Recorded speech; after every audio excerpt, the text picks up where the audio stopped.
Torej, bi kar začeli, ampak mogoče sam besedo o patru Robertu. Nekaj malega sem našla o njem, res 2 stavka samo povem, za tiste, ki se gotovo ga že vsi poznate, mogoče pa le kdo, ki bi rad slišal še kakšno stvar. Pater Robert se je rodil leta 1966 v Veliki Dolini. Upam, da sem to prav izgovorila. Vstopil je v slovensko frančiškansko provinco Svetega križa in po noviciatu v Beneški provinci ter diplomi na ljubljanski teološki fakulteti nadaljeval študij v Rimu, kjer je dosegel magisterij iz frančiškanske duhovnosti na Papeški univerzi Antonianum. In tukaj na to leta 2013 obranil tudi doktorsko tezo z področja teologije duhovnosti. V duhovnika je bil posvečen leta 1993. Trenutno pa živi v skupnosti na Brezjah in je rektor Brezjanske bazilike. Pater Robert, sam toliko, lahko morda še kaj dodate ali me popravite pri čem? Lahko popravim, da nisem rojen na Dolnah, ampak v Brežicah. To pomeni na Štajerskem, in to me je rešilo, ko sem prišel v Maribor leta 1995, ker so tam vprašali ljudje, a je to ti naš?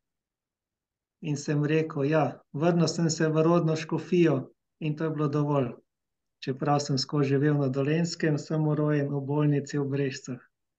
Pa je bila rešitev. Evo, zlagal se nisem, pa je bilo vse v redu. Dobro, hvala lepa. Hvala. Ko lahko začnemo z molitvijo v imenu Očeta in Sina in Svetega Duha. Amen. O zvišeni in veličastni Bog, razsvetli temine mojega srca, daj mi pravo vero, trdno upanje in popolno ljubezen, razumnost in spoznanje, o Gospod, da se bom držal tvoje svete in resnične zapovedi. Amen.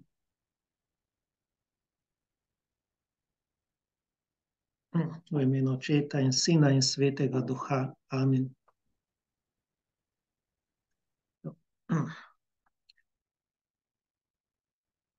Tema današnjega večera je nastanek potrjenega vodila. Čez dobra 2 meseca bo res minilo 800 let, odkar je bilo naše potrjeno vodilo res priznano strani papeža, in bomo skušali pogledati, kakšen je bil cerkveni kontekst ob ustanovitvi reda in vodila manjših bratov. Moramo povedati v začetku, da redovno življenje sodi k življenju in svetosti cerkve, ker je to njen sestavni del, saj izraža najvišjo željo cerkve po skladnosti s Kristusovim življenjem, ki je pot, resnica in življenje. Krščansko in redovno življenje, ki jo je ustanovil, ustvaril Kristus, je zaupano cerkvi in sta sestavni del cerkve. Janez Pavel II. Je tudi zapisal, da cerkev, ki bi jo sestavljali samo kleriki in laiki, ne pa tudi redovniki, ne bi ustrezalo zamisli njenega ustanovitelja. Redovno življenje je bilo značilno v eremitskih puščavniških ustanovah, meniških, kanoničnih in apostolskih, z lastnim vodilom in lastno duhovnostjo. Institucionalizacija tega se je zgodila šele s 4. Lateranskim ekumenskim koncilom leta 1215 in s tem tudi ustanovitev reda manjših bratov sega v to obdobje. In prav na tem koncilu se srečamo s prepovedjo ustanavljanja novih redov. In tu je ta znameniti 13. kanon. In kaj pravi ta kanon? Da ne bi pretirana pestrost verskih redov v Božji cerkvi povzročala hude zmede, v prihodnje strogo prepovedujemo ustanavljanje novih redov. Kdor torej želi sprejeti versko obliko življenja, naj izbere eno od že odobrenih. Prav tako naj vsakdo, ki želi ustanoviti novo redovno hišo, sprejme pravila in ustanove že odobrenih redovnih redov. Prepovedujemo tudi, da bi bil nekdo menih v več samostanih in da bi en opat vodil več samostanov. Tako pravi ta 13. kanon. Papež Inocent III. Se je dobro zavedal potrebe, da ne sme zanemariti legitimnih teženj novih verskih gibanj katoliške vere in že od prvega trenutka svoje izvolitve za vrhovnega poglavarja cerkve pri komaj 37 letih je podedoval težke cerkvene razmere, ki zanj niso bile prav nič lepe. In že med 4. Lateranskim koncilom je sprejel to zgodovinsko odločitev, da kanonizira, to pomeni uzakoni institucijo apostolskega oznanjevanja, da bi tako ponudil trdno pravno podlago novim gibanjem katoliške vere, to pomeni novim apostolskim verskim redovom, in ponudil možnost sprave, da bi sprejel v cerkveno zakonodavstvo za duhovna in pauperistična gibanja, ki so do zdaj stopila na polja z voljo po boju proti cerkvi. Cerkvene inštance, ki so določile kanonizacijo institucije apostolskega gibanja, ki deluje od 4. Lateranskega koncila, so prošnje, ki izhajajo iz srečanj Inocenca III. S svetim Frančiškom o letih 1209-1210. Še vedno so prisotne v vseh redovih in vseh redovnih kongregacijah, ki temeljijo na ustanovitvi apostolskega gibanja. To pomeni, da ni prepovedal nastanka novih verskih redov, ampak da sprejmejo že potrjena obstoječa vodila. Kdor hoče ustanoviti nov samostanski red, mora prevzeti potrjeno vodilo enega od odobrenih redov. Odobrene pa so naslednje redovne ustanove: eremitski red, red kanonikov, meniški red in apostolski red. Sedaj se bomo pogledali prav to nastajanje vodila reda manjših bratov. Lahko rečemo, da ima nastanek Frančiškovega vodila svoje izhodišče prav na dan, ko se je Frančišek še kot mladenič, ki se je pred kratkim spreobrnil, po dolgi in boleči poti iskanja dokončno srečal z evangelijem. Po nepotrjeni tradiciji je to 24. februar leta 1209, je vrh te začetne poti za sina Petra Bernardoneja, ko je med mašo, ki je bila obhajana v cerkvici, imenovani Porciuncula, slišal besede, s katerim je Jezus učence poslal pridigati: spotoma pa oznanjajte in govorite, nebeško kraljestvo se je približalo. Ko stopite v hišo, jo pozdravite. Če bo hiša vredna tega, naj pride nanjo vaš mir, če pa ne bo vredna, naj se vaš mir povrne k vam. Te besede iz evangelija so bile za Frančiška pravo božje razodetje, ki, kot nam pove njegov prvi življenjepisec, takoj poskoči od veselja, poln Gospodovega duha in vzklikne: to je, kar hočem, to je, kar iščem in to želim izpolniti z vsem svojim srcem. Te besede, kakor beremo o legendi treh tovarišev, se je vtisnil spomin in se potrudil, da bi jih veselo izpolnil. Od takrat naprej je začel nositi revno in grobo haljo in namesto usnjenega pasu pričel uporabljati vrv. Drugi temeljni korak, ki zaznamuje nastanek vodila, najdemo v posvetovanju z Božjo besedo, ki ga je Frančišek opravil skupaj s svojima prvima spremljevalcema Bernardom in Petrom v cerkvi svetega Nikolaja blizu trga v Asiziju. Evangelij je bil kot njegova referenčna točka. Zato je sveti Frančišek od tistih, ki so se mu hoteli pridružiti, da bi vedel, kaj Gospod želi od njih, trikrat odprl Sveto pismo in našli so naslednja besedila. Če hočeš biti popoln, pojdi prodaj, kar imaš, daj ubogim in imel boš zaklad v nebesih, nato pridi in hodi za menoj.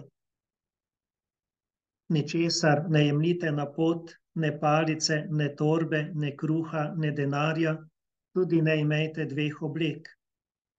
To smo brali tudi danes. Če hoče kdo iti za menoj, naj se odpove sam sebi, vzame svoj križ ter hodi za menoj.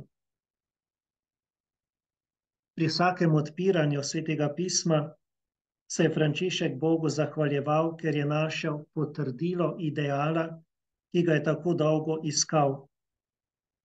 Ko je videl tretje potrdilo, je Frančišek rekel Bernardu in Petru: brata, to je življenje in vodilo za nas in za vse, ki se nam bodo hoteli pridružiti. Pojdita torej in storita, kar sta slišala.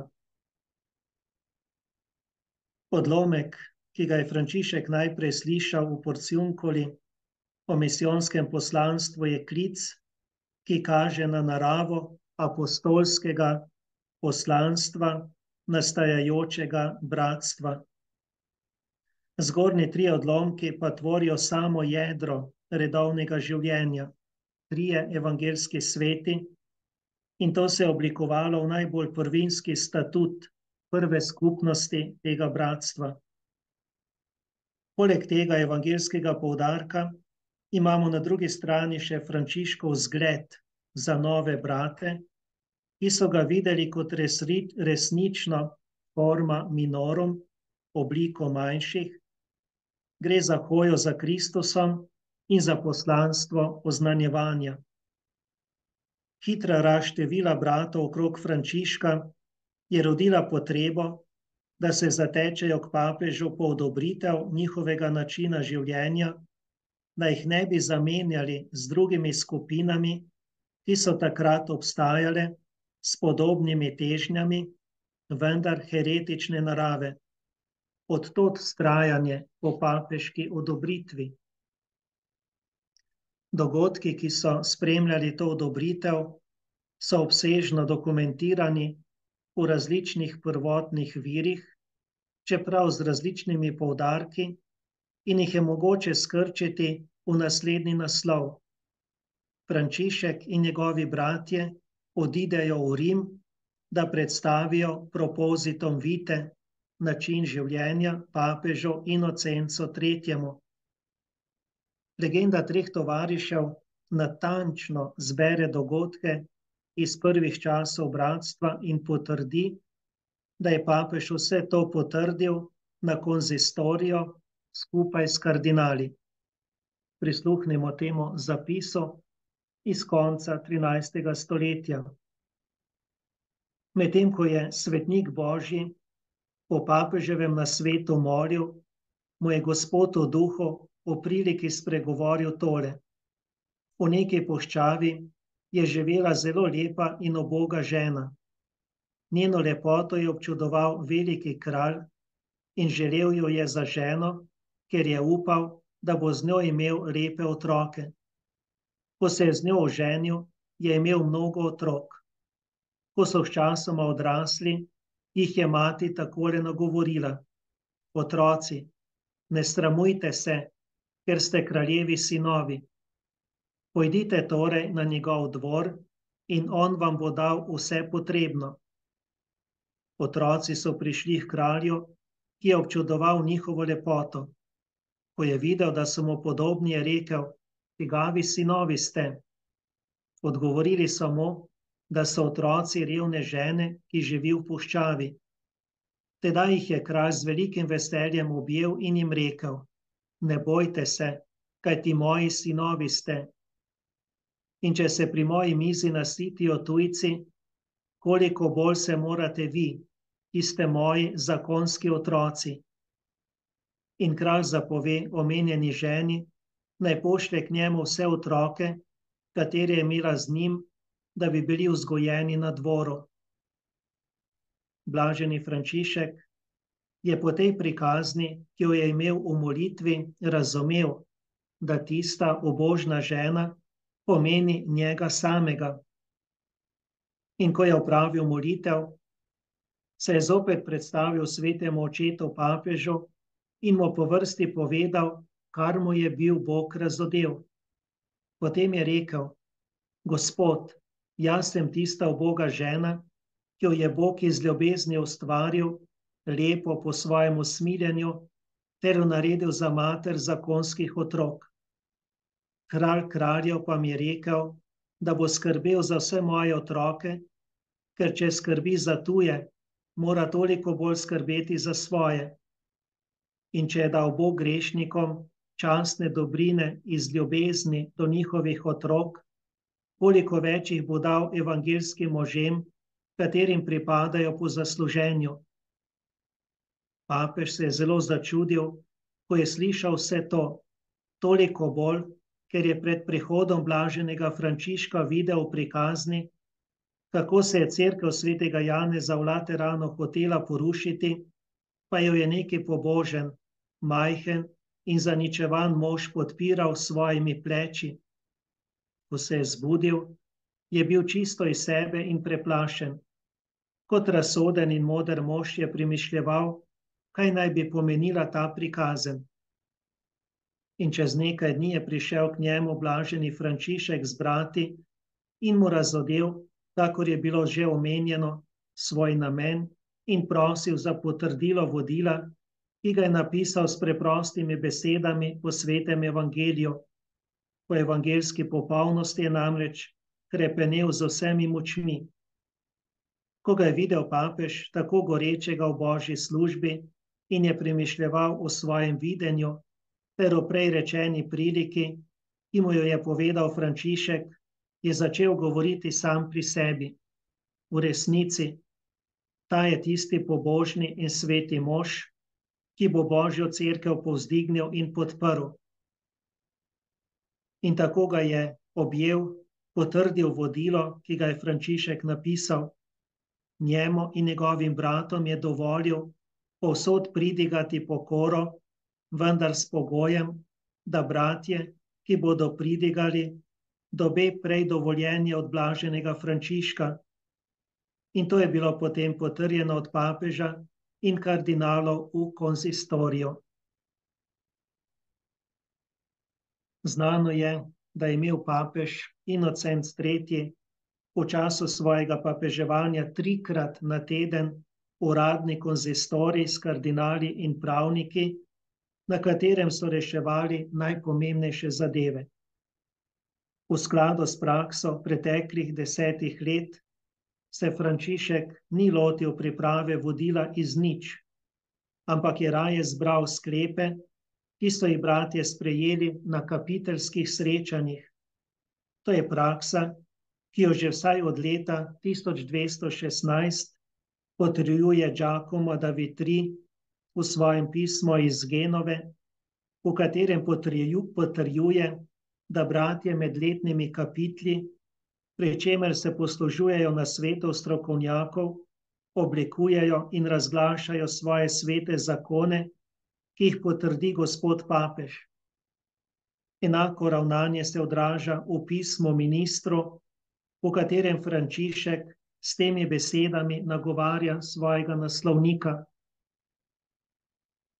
Po vseh poglavjih vodila, ki govorijo o smrtnih grehih, bomo na binkoštnem kapitlju z gospodovo pomočjo in po posvetovanju z brati določili tole: če bi kdo od bratov po sovražnikovem zapeljevanju smrtno grešil, se iz pokorščine dolžan zateči k svojemu gvardijanu. To formulacijo najdemo v 7. poglavju potrjenega vodila. Z upoštevanjem tega načina priprave vodila je Frančišek uspel rešiti evangeljski navdih začetkov in hkrati spoštovati delovanje Božje milosti v procesu rasti bratstva. Zvestoba temu načelu pojasnjuje, da je bil Cezar da Spira, strokovnjak za Sveto pismo, tisti, ki je vodilo okrasil z besedami iz Evangelija, kakor zapiše v kroniki brat Giordano. Besedilo, predstavljeno na generalnem kapitlju leta 1221, ni sad takratnega neposrednega premišljevanja, temveč rezultat postopnega usedanja izkušenj, preživetih v prvih 11 letih bratstva. Proces sestavljanja vodila je bil dolg in nekoliko pester, med katerim je treba dopustiti posredovanje različnih ljudi. To je proces, ki je tesno povezan z življenjem bratov in nakazuje, da v tem obdobju rasti napisano vodilo ni bilo izhodišče, temveč rezultat izkušenj in raziskav, ki jih je osvetljeval evangelij.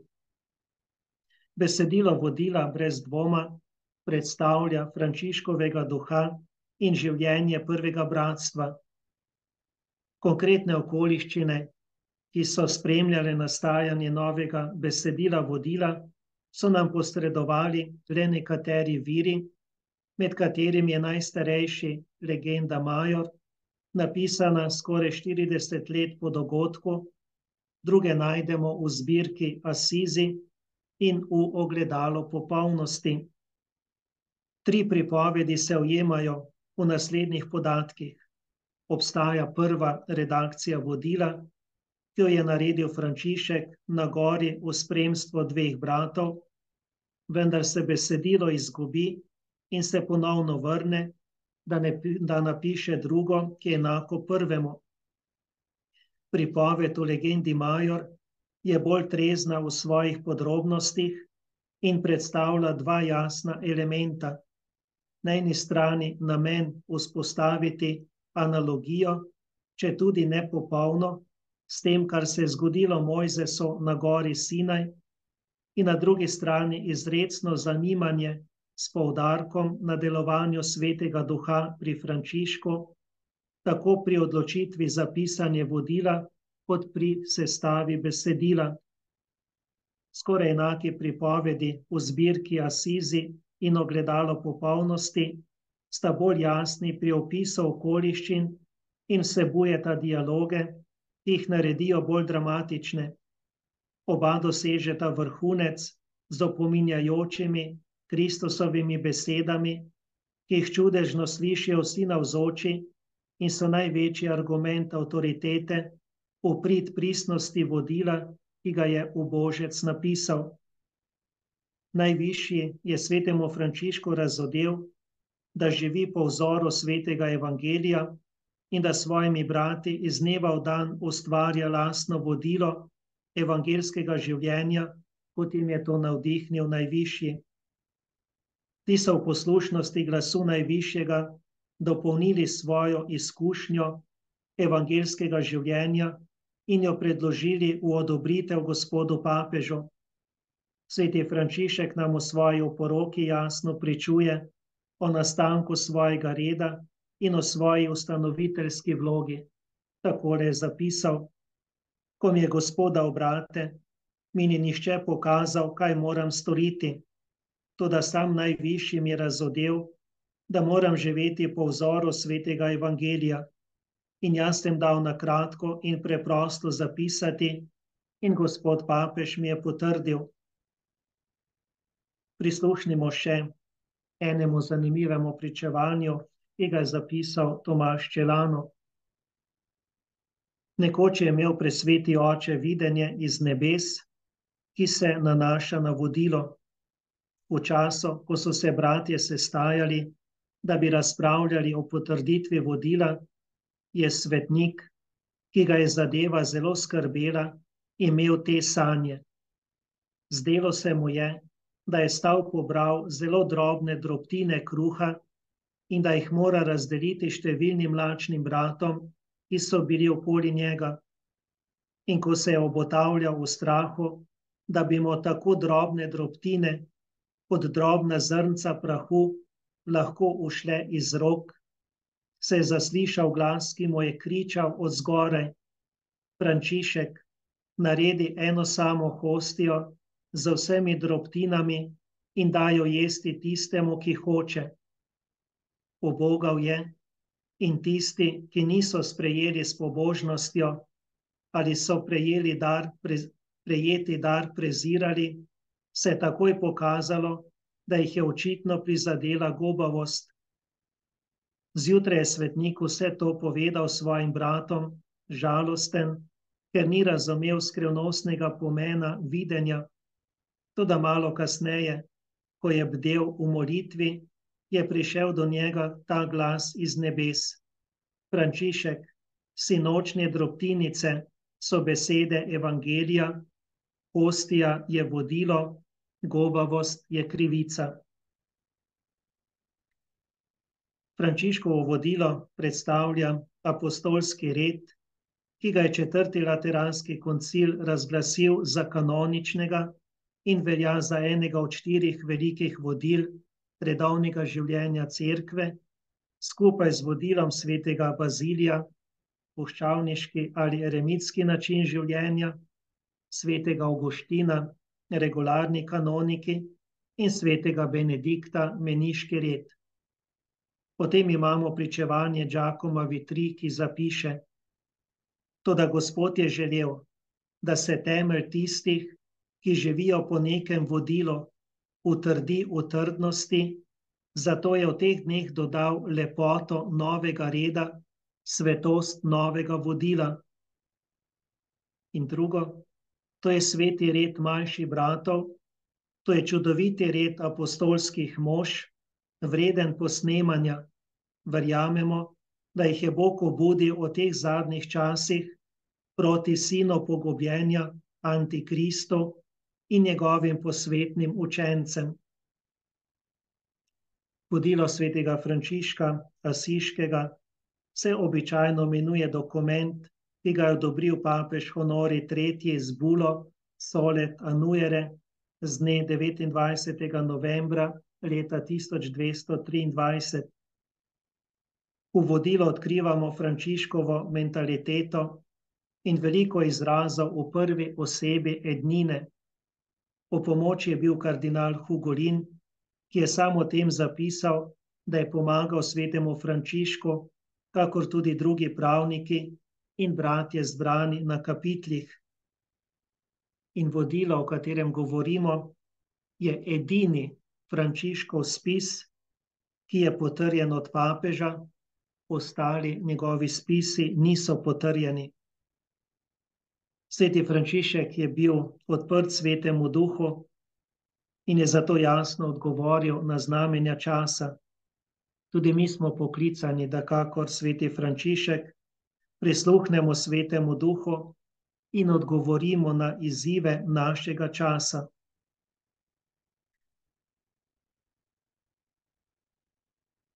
Mogoče samo še podam to notranjo delitev tega besedila, o katerem je veliko razpravljal in tudi to predlagano delitev izdelal Kajetan Eser, veliki poznavalec svetega Frančiška, njegovih spisov, in je vse to, kar najdemo v 12 poglavjih, on razdelil na 22 poglavij.